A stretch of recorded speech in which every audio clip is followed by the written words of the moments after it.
Okay, we worked, got the geese in the back. We did a little work on lateral work in hand, ground driving. And the basics of how to teach your horse. Lateral means moving sideways, left and right. It's pretty much the basis for everything that you do for driving obstacles. You need to be able to control your sideways movement, from pivots to backs to doing your drive through wheel through poles to your serpentines, all that. So when you're starting your pivots, we did, like I say, when we did this in hand, you are a pivot, over, walk up. A pivot needs forward motion. So the horse needs to cross the feet, front feet over. They kind of push with their shoulder, they push with their hip. So there needs to be some forward motion to make it, to be able to push the cart correctly. When you first start it, to differentiate that you're just turning your horse in a circle and going the other way, you need to stop the forward momentum.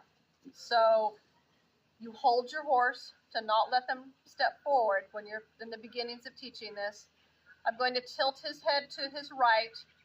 I'm not going to overturn. If you overbend, then he runs into the shaft.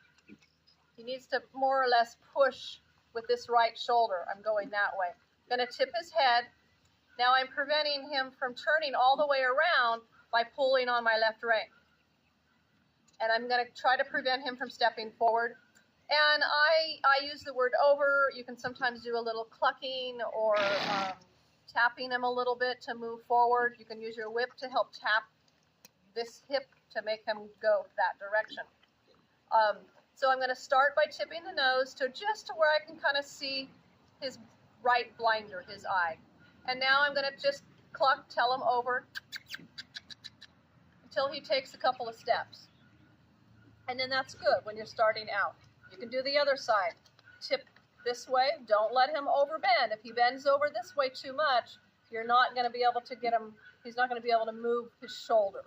So his body needs to stay fairly straight. Tip his head. You can hold with this rein, your right rein, to keep him from turning over. And then I'm going to tap him with this whip and maybe tell him over or a little clucking sound so he knows to move somewhere. You want him to move. So you need to do that before you start working on the rest of the obstacles, or at least have a basis of it. And then when you're doing things like your wheel through poles, you need to be able to have some lateral movement to the side to be able to control him as I'm moving to get through some of the obstacles. So that's where all of your lateral comes in hand, to be able to move left and right in somewhat control before you progress on. Okay.